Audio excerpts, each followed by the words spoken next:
How do you do, everybody? That's got to be some uplifting music. Get us going to think about good things that are happening in the world of bourbon. Heck yeah. Got my fog machine America.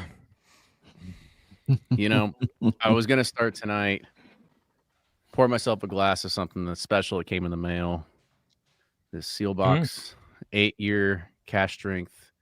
And I tried opening it, and God damn it, Blake, the wax just was too tough. And I snapped it off, and I was like, you know what? Not going to happen tonight. So I guess we'll have to try another Oh my night. gosh. That did it really snap? That's the tearaway wax that's supposed to be a lot easier, but maybe we didn't get the It's tear filament. away your fingernail. Hey, at least you guys got your bottle.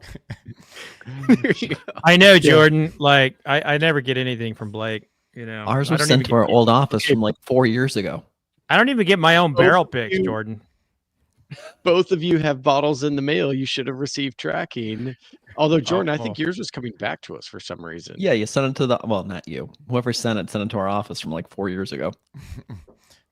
At least they're trying. You gotta update those records, Jordan. You expect us to keep an It's the thought updated that address list too? Okay, well now that makes me realize I got to check where Fred's is as well. I mean, in your defense, Okay. I have not opened a single package in a month, so it could be in the yeah, pile okay. in the I office. don't feel wow. bad now. I want you to pan the camera to this tower of boxes you got going on. I'm sure it's insane. You want me to see if I can pull up my? I think I can. You want to see it? I mean, that's not For real? the first time you said that to me, but yeah, sure. Let's see it a second time. All right. it's gonna be one of those nights. I'll let me see, because I think I can put this camera. Let me see if I can do a shared camera. Although You know what? I don't know if I can do it in StreamYard. I can do it in the other stuff. You can I you should can be just able hold it to- up to the camera.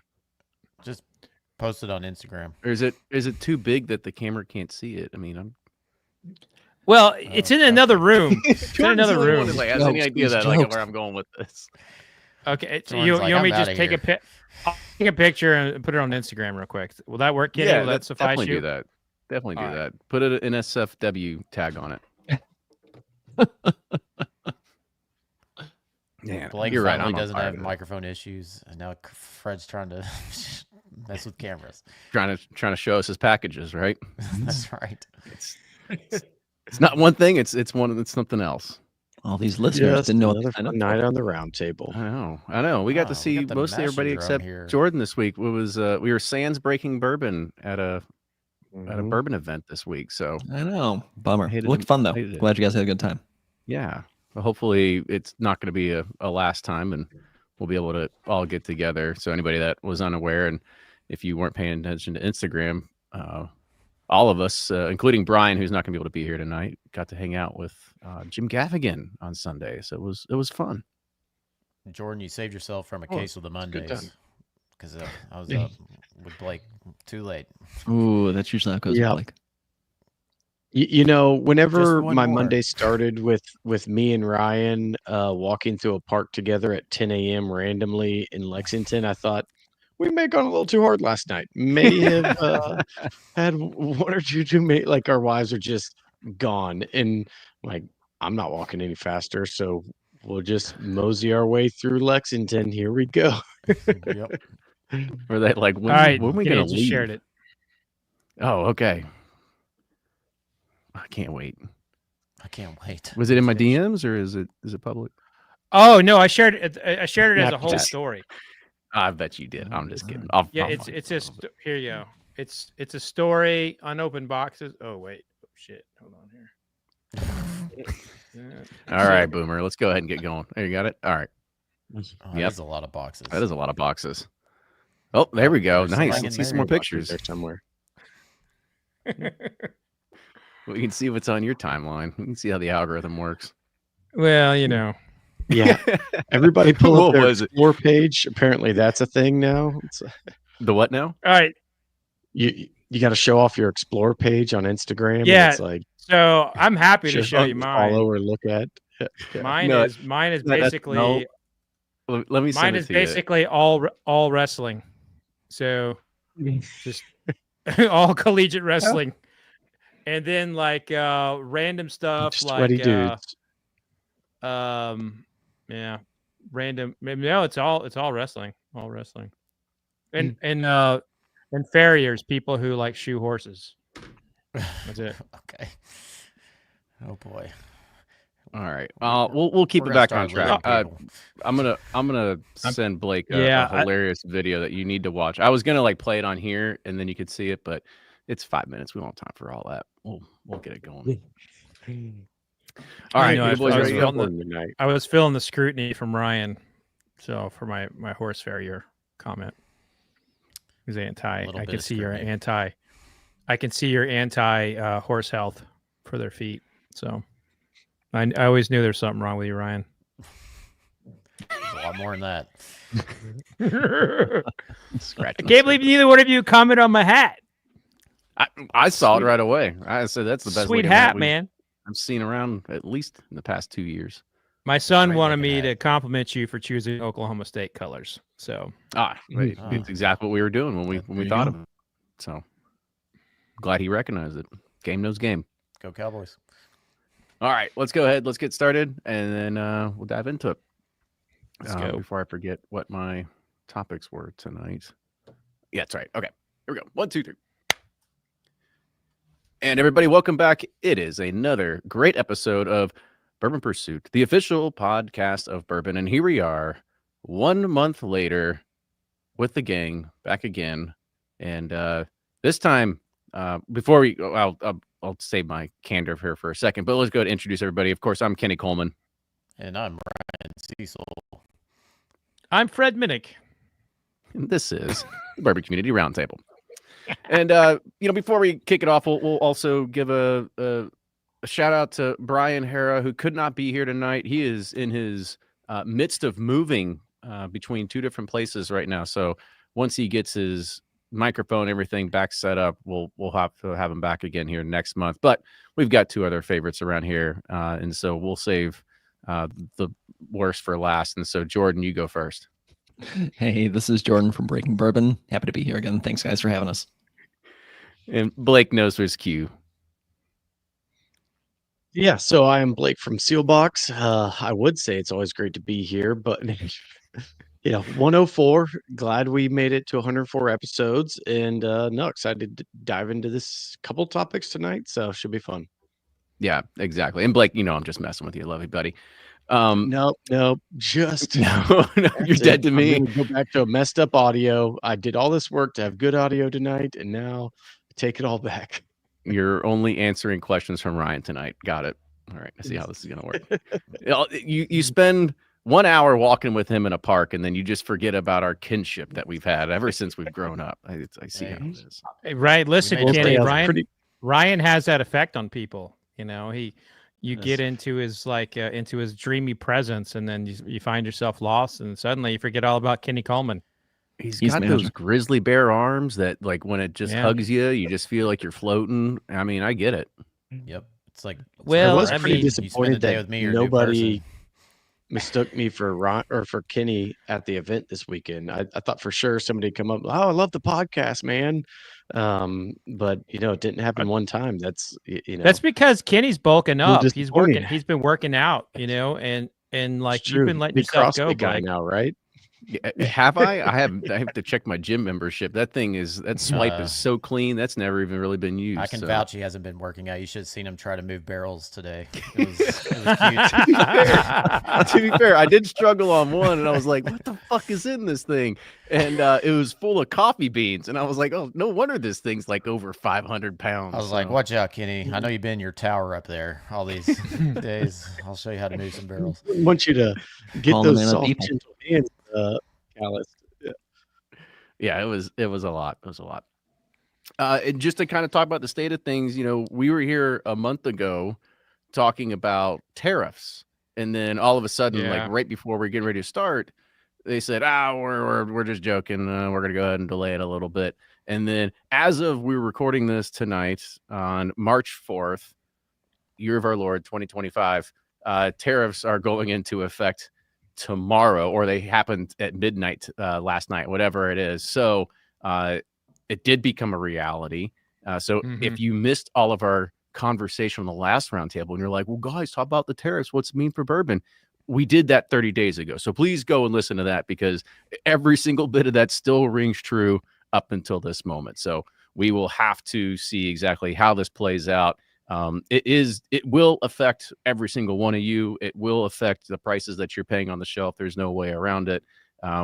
We just got the word today that the glass that we're going to have shipped here in like 2 weeks, we're so close that we're also going to have to pay 25% more for 50,000 units of glass coming across the border. So it's unfortunate, but like that's just the nature of what it is. And so we'll see exactly how this plays out over the next weeks, days, months, years, who knows. But if you want to learn more, please go ahead and listen to that one.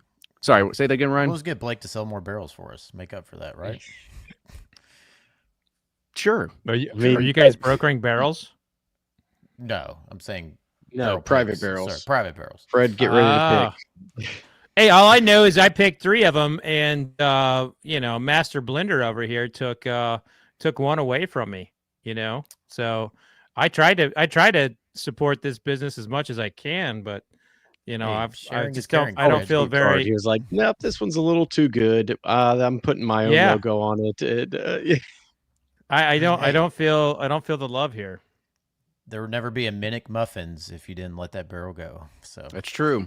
That's true. Did you know that, Fred, that somebody that picked the barrel from yours that you had to let go, they picked that and they put your name on a sticker? No, I didn't. I don't sue them. I'm just saying. But what the fuck's that all about? You take the barrel away from me, and then you let these assholes put my fucking name on there? I didn't. Are you serious? Ryan let him. I'm just kidding. I got to throw somebody to the bus here. Like, I'm tired of being the punching bag. Somebody else is. Wow, Ryan. I thought we were tight, buddy. Yeah. See, and even our buddy Jason, he was actually on the pick, so he can tell you all about it. That's a great name, Minnick Muffins. I think it was Jason's idea. It's a great name, by the way. Okay, so actually, it's a better idea. Jason can't defend himself. It was his idea. Let's go ahead and throw him under the bus. Hey, listen, I love Jason. You all know that he's a judge for the Ascot Awards. So if he was on the pick, it's okay. Y'all assholes, whoever picked it and has bottles, you assholes better give me a bottle. That's all I gotta say. So you're using my name and my likeness and my trademarks. I don't think I've trademarked. I heard each bottle has a little ascot tied around it too. It does. Yeah, it came with a for God's sake. And they stole my barrel kind of a situation. Yeah, bourbon NIL, as Kendrick said. The bourbon NIL, as in, there it is. What Kendrick Pennington said. Okay. Well, we do have NCAA. Coming up. I actually do a lot of NIL, so yeah. I mean, I'd use my name for NIL stuff. Anyway, let's get to it. We don't need to be talking about this. Yeah. Okay. Finally, everybody, let's get it back on track here. So, this first one I want to talk about, that bourbon isn't dead. And this is because we've seen the narrative that has been, I feel like, I don't know, like, that liberal media, they've been talking about this. But in the reality is that we do see the large outlets of media coming out and saying what problems there is for bourbon and what's going to be happening. Obviously, you've seen the stock price of MGP going tanking left and right. You've seen Brown-Forman doing layoffs, and we've been trying to beat this drum for a little bit and say, listen, y'all, like, this is a correction. This wasn't going to change, and we have a few different things to kind of point out with it. But Fawn Weaver also went on the offensive a couple weeks ago, talking about how bourbon isn't dead. And this is something that, we're personally seeing on our side that we can give some context to.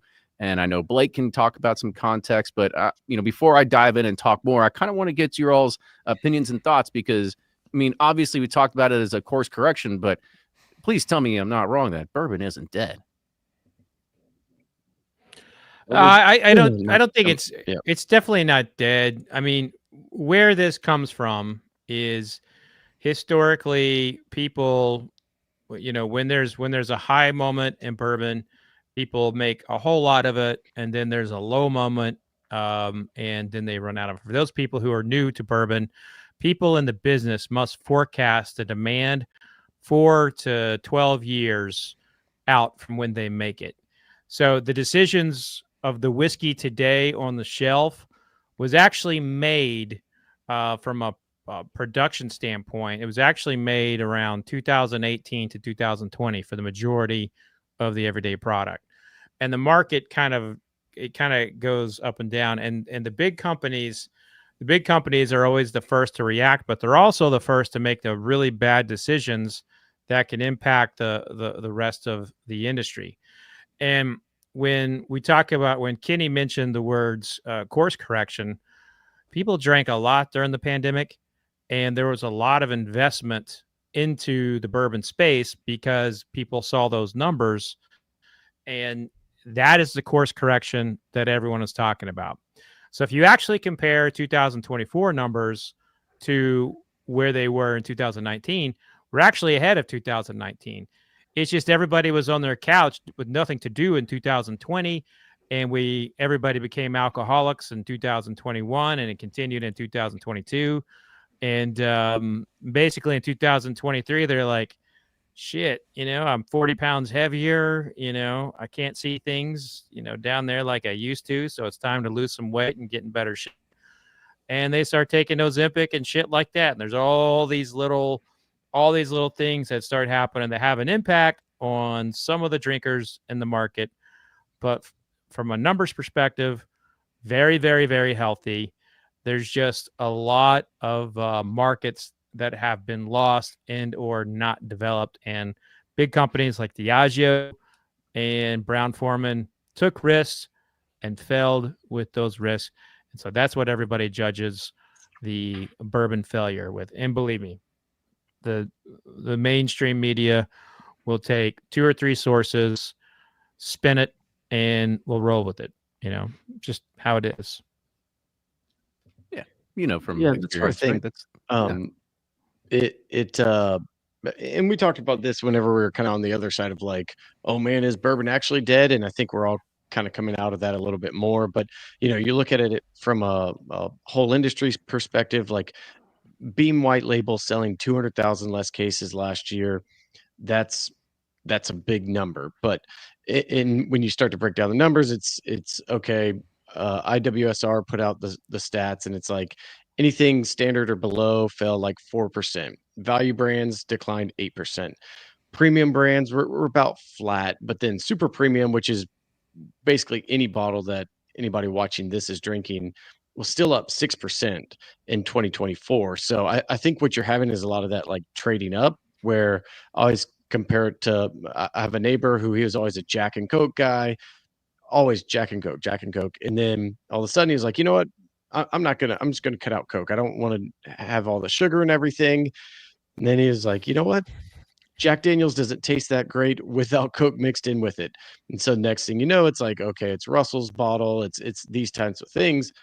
And I think that's just what we're seeing. So I don't, it's a tough thing because definitely nobody wants to see these bigger conglomerates that are, carrying a lot of the weight of this industry have poor performances. But at the end of the day, I think what we're seeing is just course correction, like Fred said, from coming out of COVID. But really, if you just take, 2018 to 2024 and blend all those 6 years together, it's still nice, steady growth. But it's just bound to happen. Now, there's some other things with like some oversupply, no doubt about it. That'll just take, probably another 4-ish years to kind of flush its way through. There's a lot of bourbon on the market, but in general, like it's still a very strong market. I think that's kind of was always my rub with this whole bourbon is dead thing, is it's the exact opposite of what I'm seeing. Like we're seeing new people excited about new brands, excited about trying different things and trading up to higher quality products or something with a better story, whatever it may be. And a lot of that, it's a little bit of cannibalization because some guys drinking Jim Beam White Label and now they're drinking, a Pursuit United bottle. But I think it's a great thing for the industry. Because, Fred's even talked about it a lot in past podcasts. He's like, wine has this kind of stewardship to it. And bourbon had just been, oh, you throw it in a mixer and it is what it is.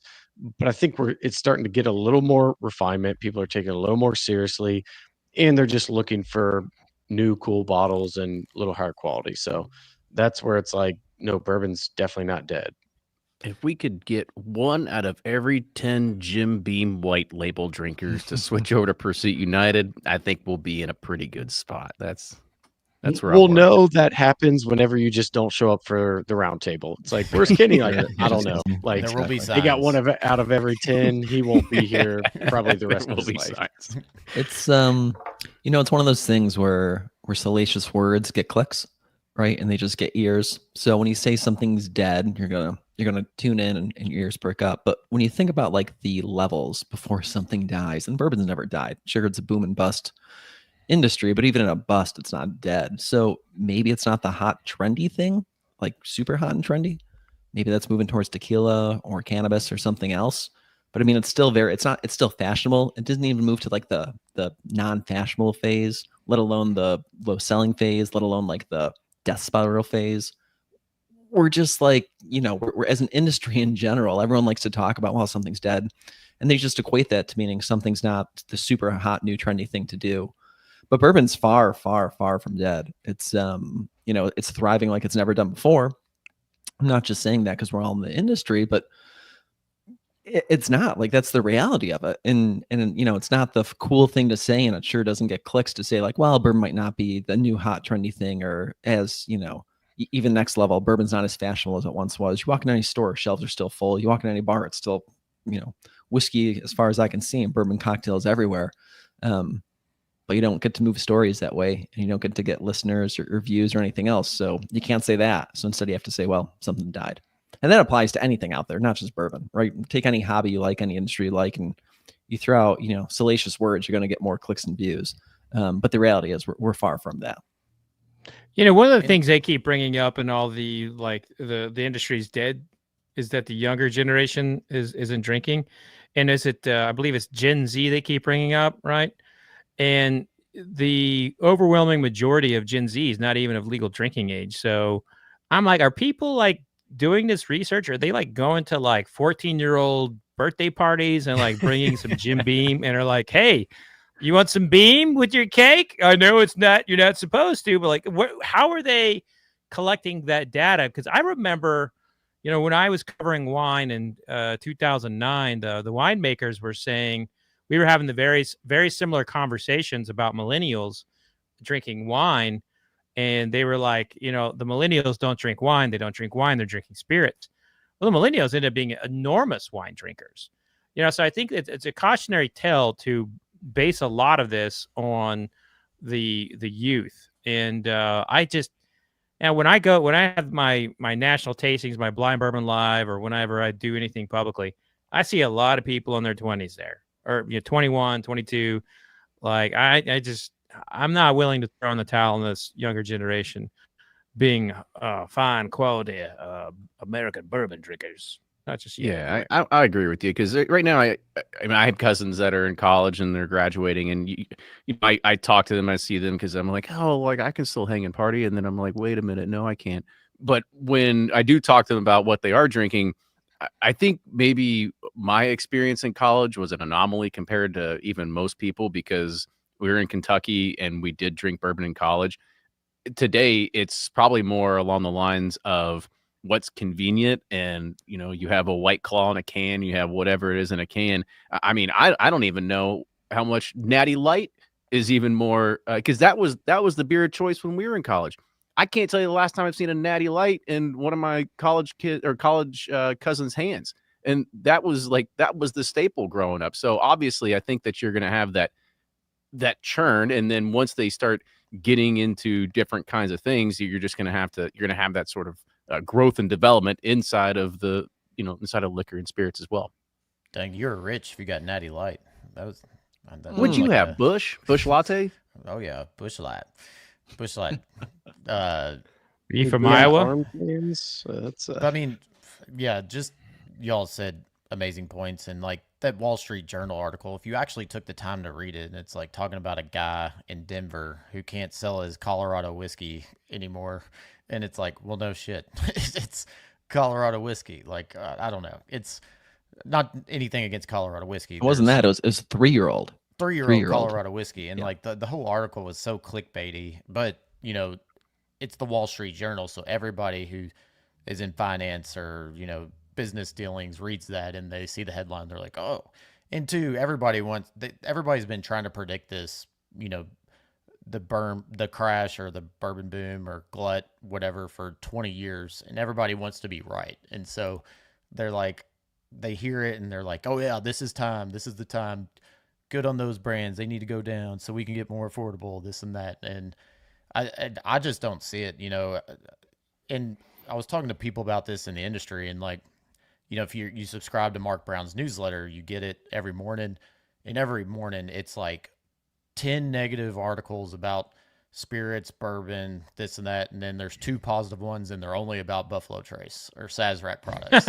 And you're like, and so you're like, is he just trying to, give you this, self-fulfilling prophecy that like, oh, we need to get out of this, and it's bad for everybody except for Sazerac. Exactly. And so, I mean, obviously the big brands have some corrections to do. They made some, it's tough because you're in a boom and you can't make it any faster. And you're like, you don't want to be caught with your pants down again to capitalize on growth in the future. And they were making record profits. And instead of, they just didn't, I'm not saying instead of paying taxes, but it's better to invest your business. And there's a lot of tax incentives to expand distilleries and do projects here in Kentucky. There was a lot of tax incentives towards that. So it's like, it made sense for them. Now, the hard part is a lot of these companies are publicly traded companies and they have to show growth year over year over year. And when the new benchmark becomes 2020, 21, 22 numbers, those were unsustainable so obviously they're going to go down, and it's no surprise that they're down, but that's just the unfortunate part about being a publicly traded company is you have to continue to show growth so that shareholders remain confident in your ability to produce profit. And so it's just kind of you're almost damned if you do, damned if you don't, right, in those situations. I mean, there is a lot of concern, and we've been talking about years, the bulk contract whiskey side. People made really bad short-term decisions to give people of all access the ability to buy barrels as investment platforms, and they had no business. I knew it was bad when my cousin who's in flooring calls me. He's like, hey man, I'm getting 150 barrels from Green River. And I'm like, oh gosh, why are you getting barrels? It's like, and it's like, and that's what, so, but these distilleries and everyone, they made a ton of money during those few years. And so, hopefully they invested right and they can ride this storm, for the ones that are down a little bit. I do see a crash in the contract side. I think it's going to be really tough. You're going to have brands or contract facilities that have been established. They're going to be okay, but the new players, I think they're going to struggle mightily through the next several years, just because I don't know who's going to take this stuff. But as far as the category, I mean, we're seeing record numbers. Last year, this year's off to an amazing start. We have a little case count. I can't even keep track of it because we're getting orders so fast. I need to do an update on that after this month, after we bottle. But like we're just like as busy as all get out. And I talked to Still Austin's just absolutely crushing it. A lot of the brands that are on Sealbox are crushing it. And so people's interest have diverted. Yeah, I mean, the big brands, they're only excited when they come out with those allocated releases, those highly limited stuff. And there's a lot of craft producers taking attention away from them that are putting out amazing stuff. There's a lot of great NDPs. There's people like the Junkies and Mash and Drum and ADHD and whatnot that have fans and followings, and they're taking money away from, to fund their brands. Well, not fund them, but they're buying their brands instead of spending it on other stuff. So it's just like the money's moving around more, and it's affecting the overall category's healthy. It's just impacting certain players. Yeah, I'm glad you set that up. And to echo what Fred had said earlier, I wish I would taken a screenshot because some of the data that we are talking about is coming from Discus. They had I don't know, was it State of the Union? I guess that's kind of apropos for tonight, but it was a state of something of what is happening inside of distilled spirits inside the United States. And they showed a graph, and it was a camel hump of basically going from, I don't know, in the late 80s all the way up to 2023, and then it started diving down, or maybe 2020, 2022, 2023, then it started diving down. But if you would have taken out the years of 2020 to 2023, and you would have looked at where 2019 to 2024 was, it's still up, right? And I think that just goes to show you that you had this anomaly that was during that time, yet the category of spirits in general is still up across the board. And it pains me to say it, and I'm sure Fred does too, but vodka is still king at the end of the day. They did show that as that's still the main driver and the biggest seller across the U.S. But whiskey is still holding a very prominent place inside that category too. Yeah, and me and Blake, we went to Ruby's the other night, and every time I go to a restaurant or a bar, I'm always just looking and seeing what people are ordering, drinking, and over 70% of the tables had old fashions on their table. That's not going anywhere. That's going to continue. That's going to keep bourbon going. My friends that aren't whiskey nerds, they're still so excited if they see a Blanton's or an E.H. Taylor or whatever on the shelf. They're still trying to collect. They're still drinking old fashions, and so I just don't see it being dead by any means. Oh, hell no. Have y'all seen recently all the pictures from Buffalo Trace's gift shop? They're now starting to set out just crazy bottles. I think they had somewhere along the lines of like 1,000 bottles of straight from the barrel Blantons that they had put out at $170 a pop, all gone in a couple hours. I mean, you can't tell me that bourbon's dead when something like that's happening. Even personally on our side, we just had the fastest sellout of Pursuit Palooza ever. We sold the entire thing out in less than 20 minutes. And last year it took a couple months. The year before it took a couple days, but less than 20 minutes. It just goes to show you that I think if you're able to still focus on experiences, you're not looking at driving down to the bottom dollar, you're going to be able to find the right consumers, and they're not going anywhere. I don't see the people that are in bourbon. Hell, I think Blake has said this before. It's like, we're not going to see everybody going like, well, can't get what I want anymore. I can't get 4 rows of small batch limited. I'm going to rum, or I'm going to, malt liquor, whatever it is, right? Like, it's not going to change. And so we're still going to have that. And we've just got to create more avenues and more experiences, more things that people can get access to. There's a difference between loudly complaining and actually changing a buying habit. And I think people are more apt to loudly complain than do the latter. So, yeah, I think, but it's more than just that. It's the outside pressures too on the industry that has a lot of negative connotations. There's the tariffs.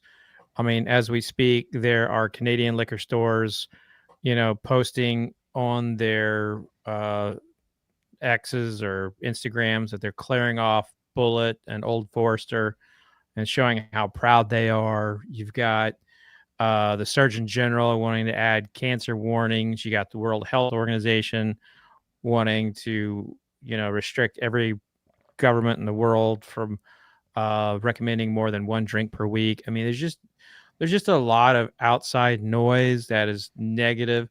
And if you are, and I've seen this happen with people who are trying to raise capital for a distillery, if you're one of those people, you can't get serious money at the table. You can't. That's where the conversation is different today versus 4 or 5 years ago.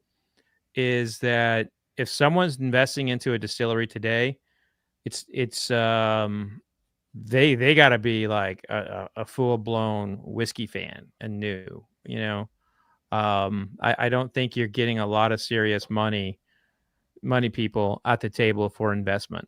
And a lot of that is because of all this outside noise. And the first thing a financial person's going to see is the Wall Street Journal. They're not getting into us, they're not listening to our show. I mean, hopefully they do a deep dive and hear these anecdotes of how Still Austin is crushing it, how Bourbon the Pursuit Boys have created a whole new empire, with their Double Oak line, and how Still Box is the next retailer that Total Wine's going to buy. I mean, et cetera, et cetera. I mean, hopefully people are seeing that. But the truth is, like, most of those money people, They have one drink and they follow like the typical news sources. So that's where the problem lies with the business side of things.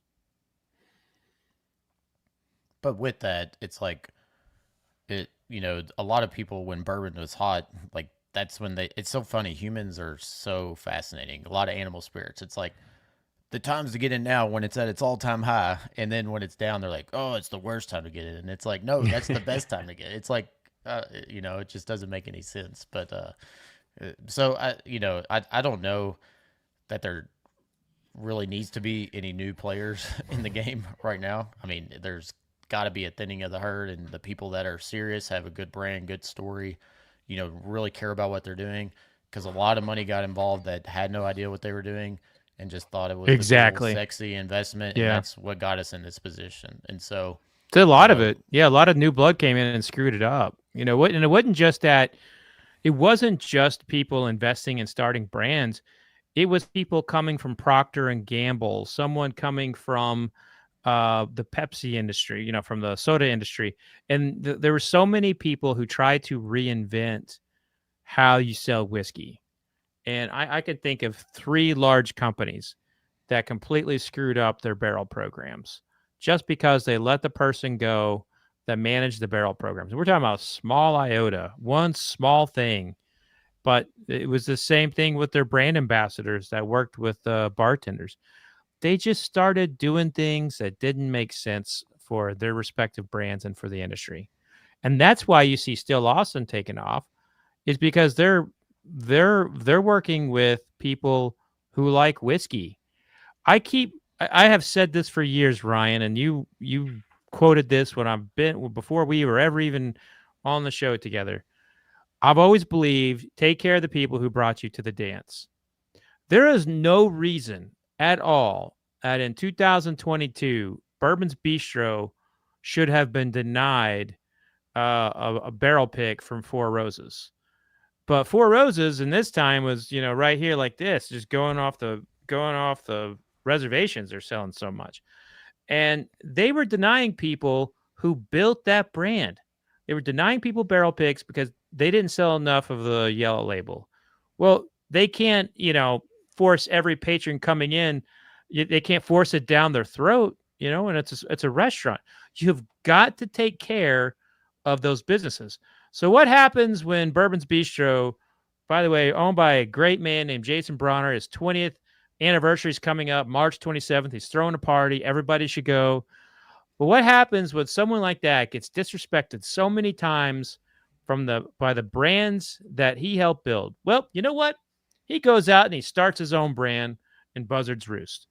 And guess what he's talking about now? I mean, sure, he sells Four Roses and all that. And Four Roses is probably begging him to do a barrel pick now. But he's talking about his brand. But if Four Roses and brands like that would have just taken care of Jason Bronner back then, they never would have had a beast in the marketplace like Jason Bronner going, location to location selling his whiskey. They would have retained a customer. That little trickle down effect from that time frame between 2020 and 2023 of everyone trying to get new consumers and putting everything based on quantity versus the people who were always with you at the very beginning. That right there, more than anything, has what has hurt the industry, because those people go off and do their own thing or just say, screw you, I'm tired of dealing with this allocation stuff. Yep, very much so. Great point. Great point, Fred. Yeah, one thing I do want to kind of touch on that'll kind of segue into our next subject. Ryan, we had a conversation about this earlier today, and we talk about how contract distillation has really kind of got us into a little bit of the pickle that we're in right now. And I think one of the things that we're starting to see is that there's just so much of the same thing that's available on the open market. And I don't even know if brands that have access to it are as excited anymore, because, 6-year Barton, dime a dozen, 5-year 21% MGP, dime a dozen, Bardstown 75, what was it? 75, 21.4. Like, it's all available, but is that something that like, is it just come back to like an age statement and proof versus like what the product is? Because it's like, with Green River, you got one or two things and then that's it. And it's like, how many different brands can sustain on the same few amount of sources to really differentiate themselves when it's all the same product out there? Yeah, it's interesting. I was talking to several brokers and they're saying, the more, the generic mash bills aren't moving, but the ones that are the interesting ones that have different cooperages, different char types. Those are the ones that are being sought out, like different mash bills, just because was a flood of this stuff made from 2018 to 2022, that's standard, bourbon mash bills. And there's no way to differentiate yourself in the marketplace now, because you have the same sourced whiskey between 3,000 different brands. And so that's what, the brokers are telling me. I know you're shaking your head, but that's saying brands buying the stuff are like, I don't know, I need something different. It's yes and no. So, yes, if you just take it from barrel, put it in a bottle and sell it, sure. But I mean, if you give, 3 people the same ingredients to cook a meal, and one's a really good chef who's creative and knows what they're doing, they're going to come out with something much better than the other two. Well, I think the analogy to that is, right, if you're really good at blending, or you're really good at finishing, or you're just really good at taking something, mundane, and not even mundane, but just the same as everyone else, and just putting your own personal touch on it and making it your own, then yeah, you can still stand out. And I mean, Ryan, you know this, right? You're a great blender. Barrel Bourbon knows this. And, you can give Trip, you can give other folks the same barrels. You guys are going to come up with something different. Then you're going to get the folks who are just like, I just want to buy it. I just want to bottle it. I just want to sell it. Good luck. Like, you can't differentiate yourself in the market. So it's, what are you going to bring to the table in terms of creativity, in terms of being a whiskey artist, we'll say, and just how are you going to put your own personal spin on it? Fair enough. Yep. Yeah, those are good points. All right, let's kind of transition this into the next sort of topic. And so over the past 24, 48 hours, whatever it is, we've seen some news come out, and that is Bardstown and Green River have now formed a parent company called Lofted Spirits that's going to take care of kind of like, I don't know, joining the two companies, or Lofted Custom Spirits for basically being their distilling arm. Southern Distilling has also come out and said that they are creating another LLC or parent organization that's going to take care of their, I think it's called Stateside Distilling. Previously, we've seen MGP go to Ross and Squibb and try to differentiate the two. And I don't know, guys. I don't think any of it's going to work. I don't understand if this is a play that we have to do it for tax structuring and purposes and organizational sort of things. I was wondering that too. I was like, as a consumer, like, you're not going to care. You're gonna be like, is this Bardstown, Green River, MGP, or Southern? That's all you're going to think. And so I'd love to hear your all's thoughts on why there's this sort of change into having these overarching organizations. I mean, the first thing that go for it. Oh, go ahead, Jordan. Sorry, buddy. Okay. So the first thing that popped to my mind, besides, potential tax structuring, was in the case of Lofted Spirits, with Bardstown and Green River, the first thing that jumped to our heads was maybe this is just they're setting up their portfolio and they plan on expanding by adding another brand. So they just wanted to start like that Lofted Spirits portfolio and get people used to that instead versus trying to tie in other brands. But if they don't go down that route, it's as head scratching can be. Yeah, my only thought, and I'll lean to Jordan. Wait, no, Blake's the accountant. Any other accountants here? Jordan, you're not the accountant. I always think you're. Raise your hand. No, Nick's the accountant. He's actually working on accounting work. Nick's right now. The accountant. All right. Okay, so that's the only thing that I could think of, with the exception of maybe Southern. Southern kind of started out like their own.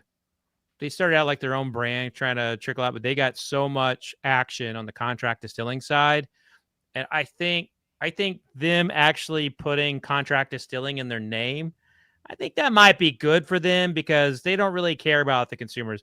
They care about, Johnny $4 million guy who wants to start a whiskey and heard that he needs a contract distiller. He wants, Southern wants to be in that first line of Google search. So if they change their name, create everything around that and what they're doing there, I think that's probably fine. But even still, when I saw this, because this was all within it was all relatively last 48 hours, right, Kenny? This is all very new. Yeah, it went quick. Yeah. So I didn't have time to call, find out, get any information on this or anything.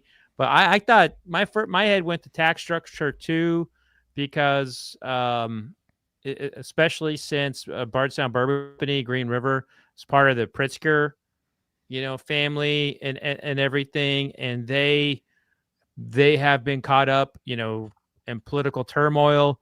Probably not a bad idea to have a little tax separation right there, right now, So that's kind of where my head went, is like they probably had to create like they did it backwards, right?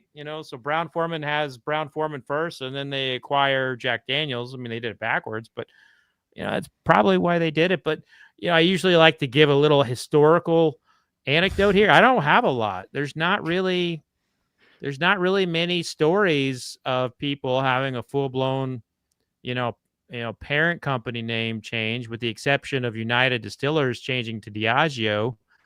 And that was the fact that they acquired so much of the Seagram's portfolio was big play on that. And there was a need for a rebrand, So this just doesn't add up. It's not the same. I think there's Blake. Go ahead. Oh, sorry.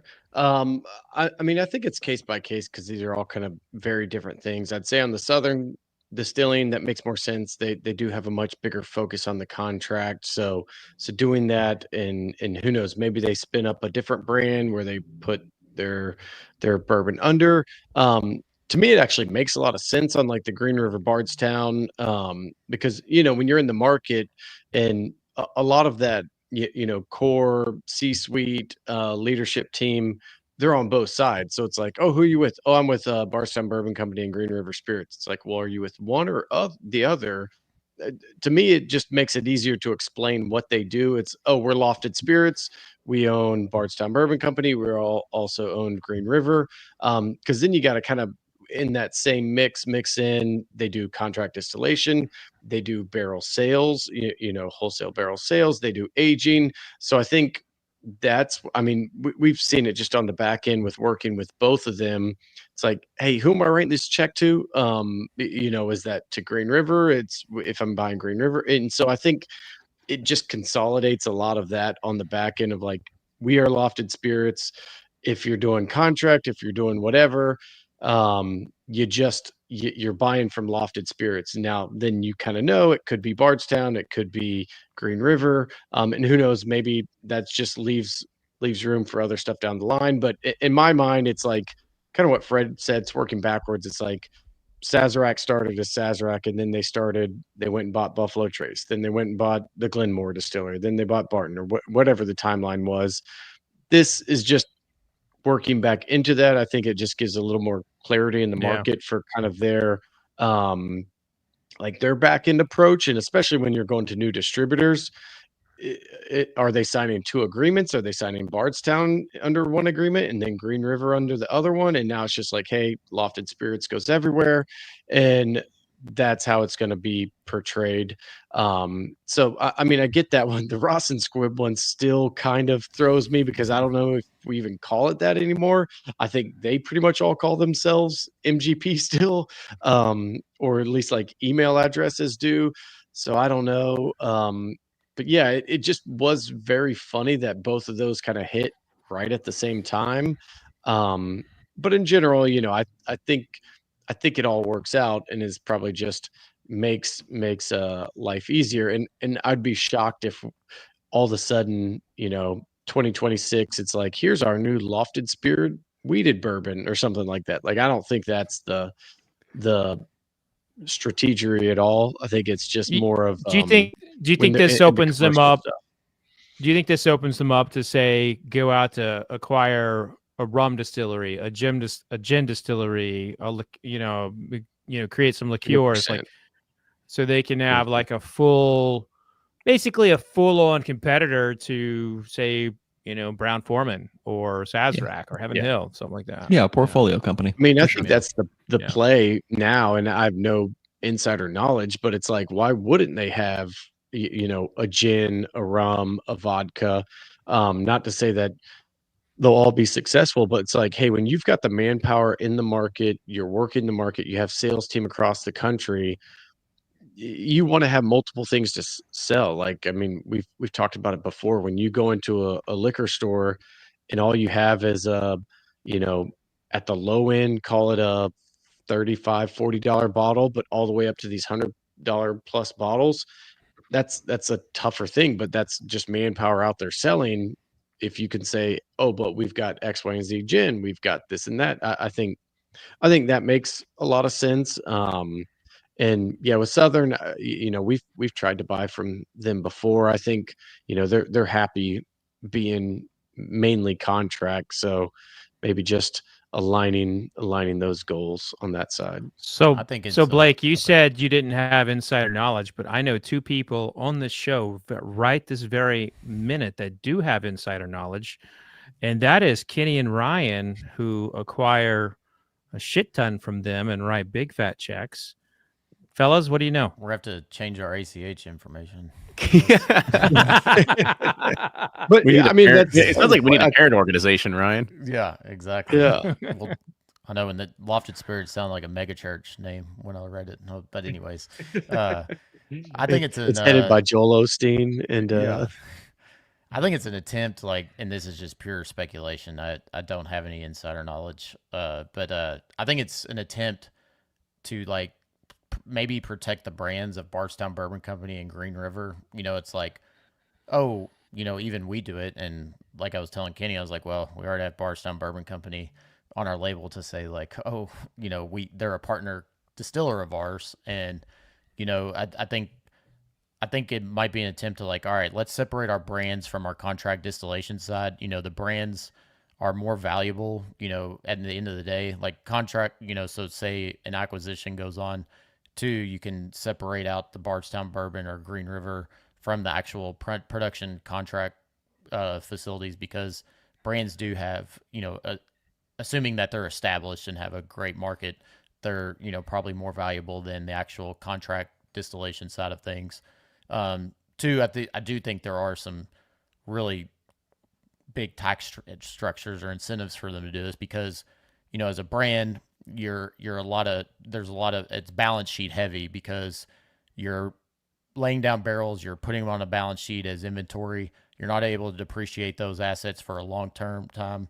Whereas if you're a contract distiller, you're basically making it and selling it, and so this might be eating from that side. If you're contract distilling and you're kind of looped on all in one, there's probably some tax and advantages to separating out the two.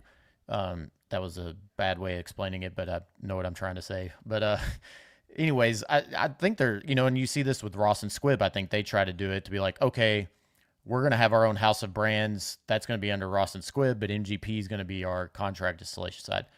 I don't think it resonates with consumers. I don't know that it will from the Bardstown Bourbon side, because they have they've spent the last 8 years or 9 years, however long they've been, really establishing that name and the Green River name. And it's like, that name is already stuck with people, And so I don't know that necessarily when you go to Bardstown Bourbon and, they're in Bardstown, and you go to the facility and you're like, well, that's over there is Lofted Spirits and this is Bardstown Bourbon Company, just for our stuff. But it does, like you said, leave opportunity for them to have a bigger house of brands under that, with other spirits categories or other product lines that might be within the category that might not necessarily align with, say, with all this extra inventory that maybe they're not able to sell. They could, come out with a flavored whiskey that doesn't really meet a brand like Bardstown Bourbon Companies, but they can come out with some,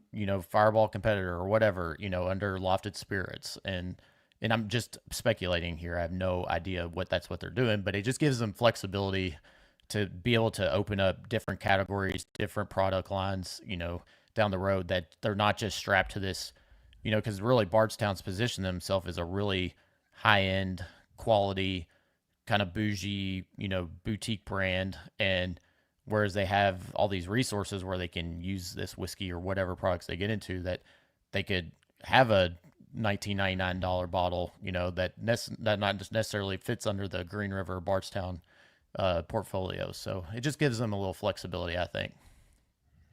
Very much so. I guess we'll have to see next time we go to Bardstown how many Lofted Spirits Finance Bro vests they have rolling around there, and then we'll see exactly what sort of brand they're repping that day. What's a bro vest? What's a finance bro vest? Like the puffer vests. A little Patagonia with the company logo. Yeah. Okay. All right. Tech Bro, Finance Bro. It can go either way. Yeah. Blake's got a whole closet. I think just ask him. Yeah, I've got just a whole rack of them. I think the interesting part about this is, like, we've all done the different distillery tours, and Heaven Hill is an example. It's this great heritage bourbon brand, and then you go do like their bottling tour, and it's just stacks and stacks of cases of stuff I've never seen, and that's like their cash cow. It's not always the sexy stuff that keeps the lights on and keeps everything going. So I think it's good to have these other angles. So it doesn't really take away from either brand. Like, if they want to go do something super high end, they could. If they want to do something, clear spirits, they've got the ability. But it opens things up. If they want to do bro vests, yeah. But I think Jordan's original point is probably, to me, there's just something off about the timing for this to be a planned thing. Like, I just feel like this is sort of the thing that is teased, that we know about it, big things coming up. I mean, this just happened. Like, it just weird timing.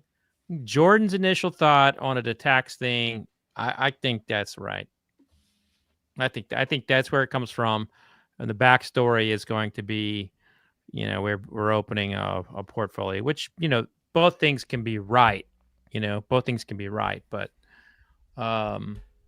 yeah, my gut says it's a tax thing. We got one more question to kind of round this out, and this one was coming from Justin Jarvis that was in the chat here, and it's knowing that there's so many contract producers out there.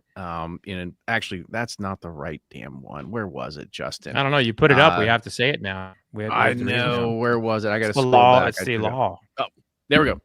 Cut it back in here. So he says, do you think there is a place for all these contracting houses? MGP, Bardstown Bourbon Company, Whiskey House, Tennessee Distilling. You've got the new one that's the guys from Peerless have started. You've got the other one from Beam and Terry that are down there as well. Do you think that heritage distillers will start trying to grab a piece of that contract distillation pie instead of... Okay, hold on. And do you, because I know we got the insider knowledge, so I'm gonna let you start sharing it here in a second. Do you think the heritage distillers are going to start trying to grab a piece of that pie instead of letting these contract houses actually start doing it? 1000%. It's already happening.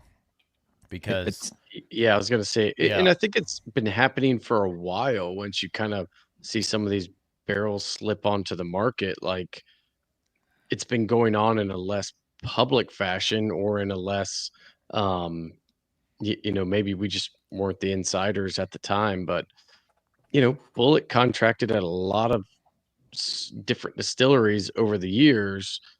Same with Michter's, same with, and they were never really public about it. And a lot of them got booted out because that distillery wanted the capacity back. But I kind of am on the edge of my seat just to hear what else is going to be said, but I think it's definitely going to happen.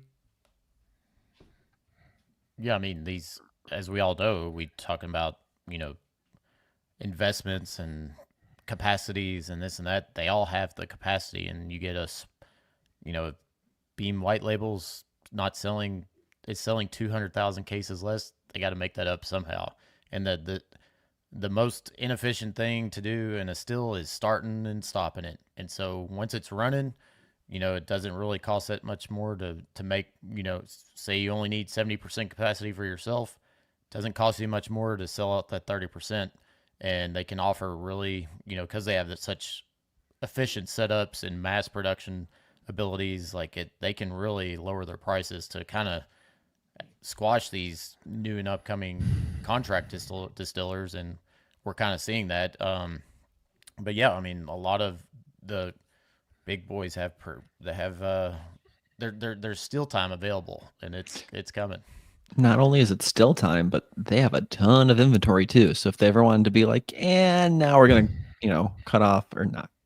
we're gonna carve out, I don't know, 10% of our inventory and just start doing contracting, right? You can buy whatever we have. Here you go. Have at it. Or 15 or whatever. I mean, your point earlier, Ryan, Bullet and Four Roses, it's been going on for a long time. People just don't talk about it as openly.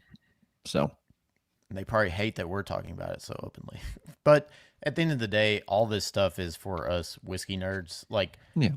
With the whole, and it comes back to the Lofted Spirits, the Ross and Squibb, and this and that. Most consumers, when they're on the shelf looking, they have no idea what's going on. Behind you, they just see a bottle. Is it priced right? Does it look cool?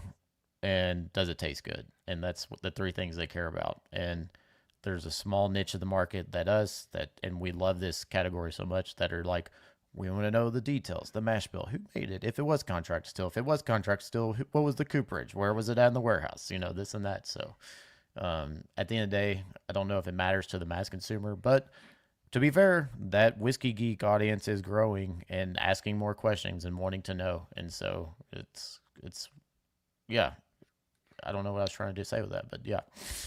Yeah, we all want to know, was that barrel touched by the ghost of Albert Blanton? That's Did a tornado really touch it? Yes, exactly. All right, well, good deal, guys. Well, let's go ahead and start wrapping up. I think we had a really great show talking about, not only the state of bourbon and where we see it, but as well as sort of what's happening inside the contract distillation, because that is definitely a very poignant thing. And it's crazy to even kind of think about, we're getting ready to enter in, next week will be the release anniversary of 10 years of the podcast.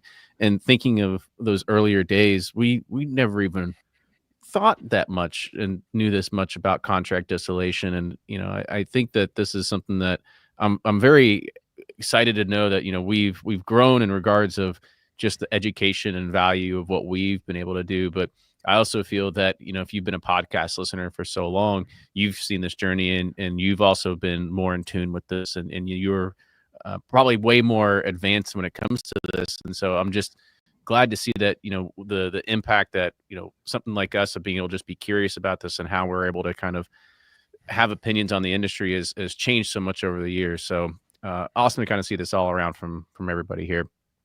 But let's go ahead and let's sign off. And obviously, me, Ryan, and Fred. But Jordan, why don't you go first? Yeah, this is Jordan from Breaking Bourbon. As always, love being on. Great conversation. Looking forward to the next one. Cheers, fellas. And Blake, play our anchor man. Got to take yourself off mute. Son of a gun, I was muted. Yeah, thanks everyone for coming out. Always fun to be on here. I got a few more points I'd like to make. No, I'm just kidding. But always fun. Congrats on close to 10 years. And I think we always say it was a good show, but I felt like this was a good one. It's interesting topics and just fun to see how the industry is evolving over the last decade that we've been kind of diving deep into it. So thanks for having me, and look forward to the next one. For sure. And if you want to know my research that goes into these, I mean, sometimes I'll put it to the group here and I'll go, well, what's good to talk about? Ryan witnessed it today. I was sitting there flipping through American Whiskey Magazine and just looking at articles. And I'm like, well, nothing about this we can talk about tonight. What else can we start doing? So I just started scrolling through emails like, what the heck's happening? And so that's how topics are born for the roundtable. But with that, cheers, everybody. We'll see you in 1 month from now for another Bourbon Community Roundtable. Make sure if you do like the show, want to support it, go and check us out over on Patreon. That is how you get invited to cool events like Pursuit Palooza, and you can help support this show and everything that the team is doing to help bring you great content to your ears. 3 new episodes every single week. But with that, cheers, everybody. We'll see you next time. Cheers. Vodka sucks. Oh, it's back. I was waiting for that sign off. And Ben, thank you so much for the $10 donation, man. Look at Ben. Yeah, it's gonna So go to my new health insurance. I'm on my I've got some shit going on with my internet or something because I'm back on my Wi-Fi. You did this whole thing off your phone? That was pretty good. Yeah, the whole thing was on the hotspot. So, and I needed, in order for it to upload, I'll have to go back home. Well, that's fine. So, you want us to send down Blake to figure out your tech support We can end the issues? stream here in a second. Sorry, go ahead, Jordan. Didn't mean to interrupt you. No, I said it. You want us to send down Blake to figure out your tech issues, Fred? You know, I don't come to I said I'm in the middle of wrapping up my book. Like I'm on my revisions of my book, and I don't come to my office to write.